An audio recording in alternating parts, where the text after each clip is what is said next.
How did they do that? Questions you wanted to ask, answers we set out to get. Space technology. No, it's really bits of lawnmower and answer phones. How the Red Dwarf team create an entire universe on a shoestring budget. He fell 40 feet and broke his back, but now he's a circus strong man. How this man healed himself and helped thousands of others. You're flying high and something goes wrong. No problem. You haven't got a parachute, but the plane has. How what goes up comes safely down. And there's no snow, but the ski slopes will be ready. There's a secret army who build a new piste overnight every night. We show you how. These stories and more on tonight's How Do They Do That?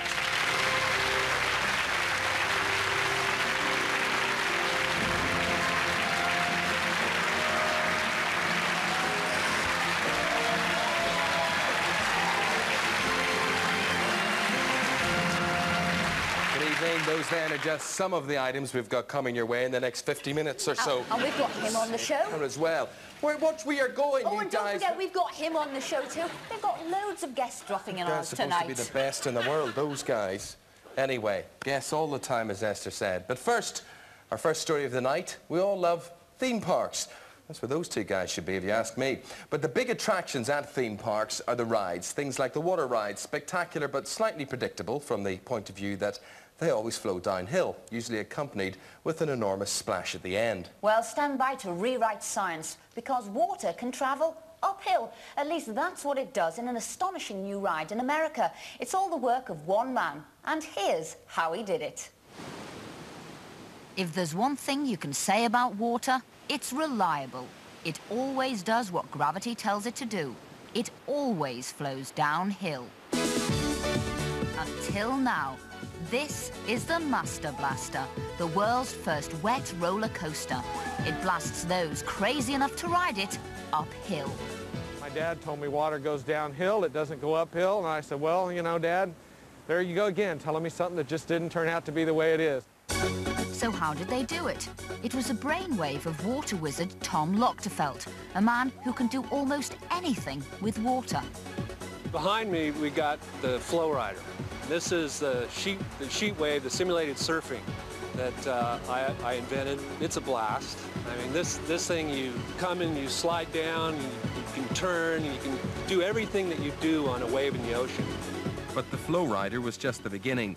Tom wanted to go one step further. He wanted to take water where no water had gone before. His dream, to create a ride powerful enough to carry two 14-stone men up a 35-degree incline. He started with some old army pumps. Then he built the monstrosity, his very own revolutionary water slide in his backyard. My wife thought I was crazy. And plus, see, at the time, I wasn't working. I had no money coming in. It was all money going out. I was Don Quixote on a mission.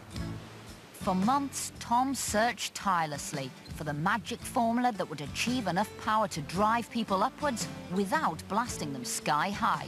Eventually, he cracked it. We came up with this nozzle that would shape water into the sheet. And the reason for that is because you want to have a broad area that would allow greater surface contact with a body or an inner tube.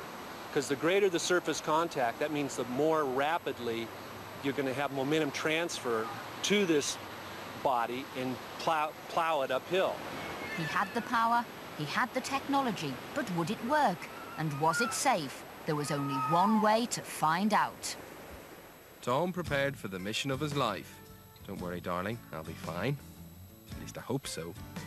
The big test, one giant slide for mankind.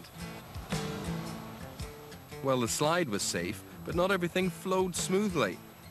When the water got to the top, it lost momentum and fell back down into the pumped water on its way up.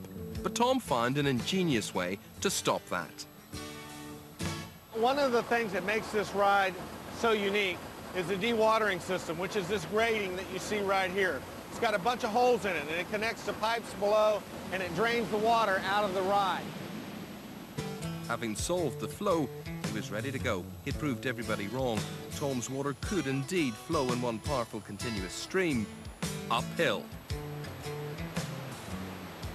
The ride itself was designed on computer. Like a roller coaster, you start at the top.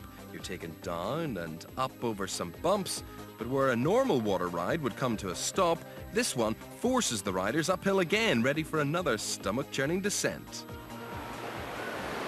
For Tom, it's been an uphill struggle, but he's done it.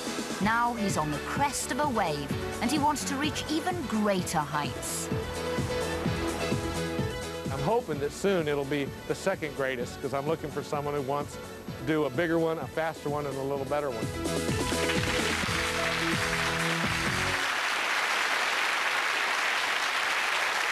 Now, I know that you mightn't be able to believe what you saw there, but none of it was special effects. When it comes to special effects, forget all those megabuck Hollywood budgets. There are people at the BBC who can knock up spaceships, planets, a whole galaxy, and still give you change from a fiver. The secret recipe is a mixture of powerful invention and cunning recycling. And here's how they do it. They're back. Lister, Rimmer, Crichton and the Cat are gearing up for a new series of amazing adventures, creating chaos and mayhem right across the cosmos. And as usual, exotic spaceships will roam the galaxy and dogfights in space will end in spectacular explosions.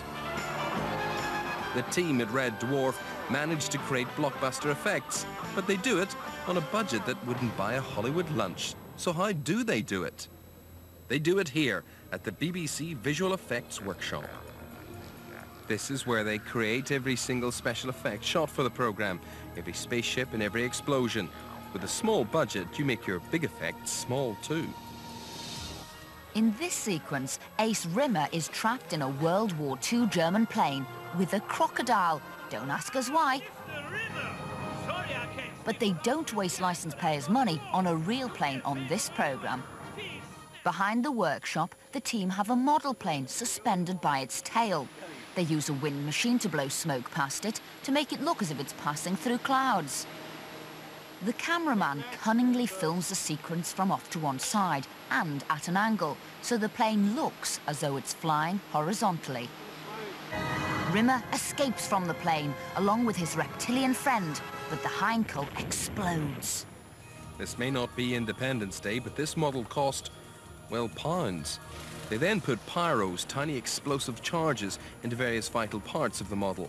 And the plane itself is weakened at critical points, so it'll fly apart when the explosion goes off. Goes off camera.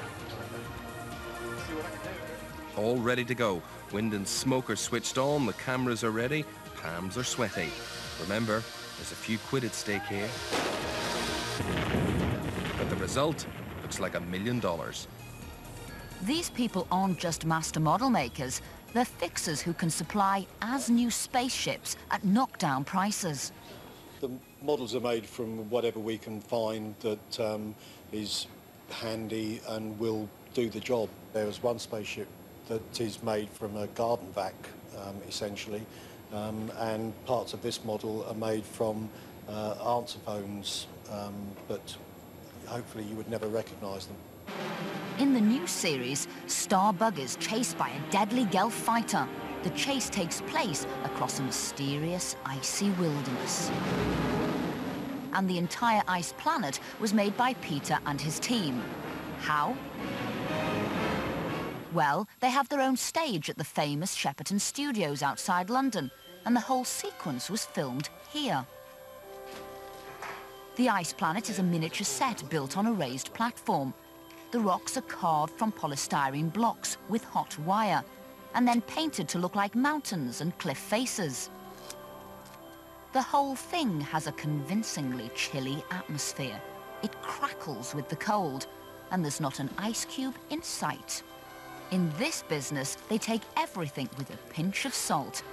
In fact, here they use 750 kilos of the stuff. It's the right color, it doesn't melt, it stays where you put it, and for that fluffy snow effect, they used baby powder. Nothing here is what it seems, even Starbug.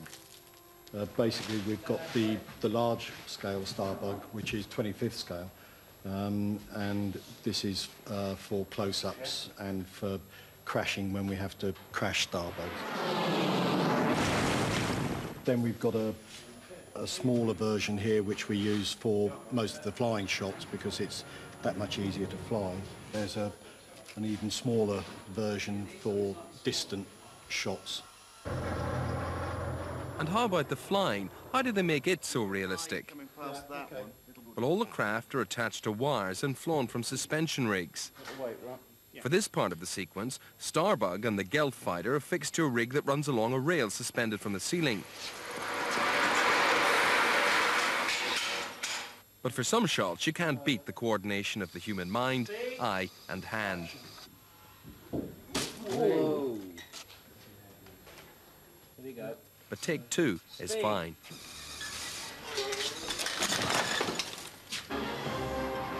There's no money in this show for expensive computers to paint the wires out, so how come we never see them? Hopefully the wires are never seen because we use powder puffers to put colours onto the wires so that they blend in with the background.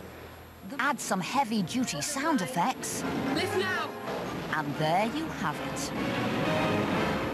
So next time you watch Lister, Rimmer, the Cat and Crichton swooping around the cosmos, spare a thought for Peter and his visual effects team.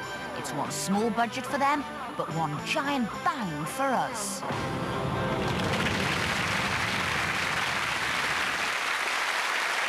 Would you ever have guessed it?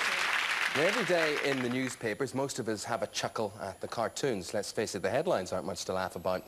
All the cartoonists